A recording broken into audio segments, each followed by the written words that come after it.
এত কষ্ট করে সার বানালাম, এই সারের ফলাফল কি হবে অন্তত একটু দেখে তো নি। এই সার বান্ধা হয়ে গেল, এই সার এইরাম পরিমাণে টানা টানবে না, এই কাঠি পর্যন্ত উগড়ে যাবে না। আমার নিজের হাতে তৈরি সার, আমি জানি কি পরিমাণে এটি রেজাল্ট আসবে। এই দিলাম সারের গুজা পুঁতিয়ে, দেখা যাক উপর আল্লাহ দিচ্ছে এটি মাছ আসে কেমন।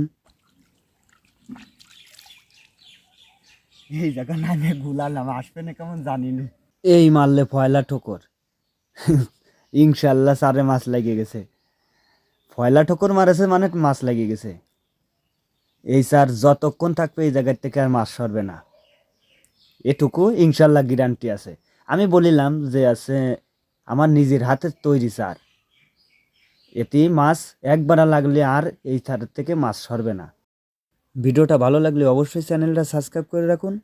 আর এই সার দিয়ে যারা মাছ ধরতে চান কন্ট্যাক্ট নাম্বারে যোগাযোগ করে নিতে পারেন। ধন্যবাদ।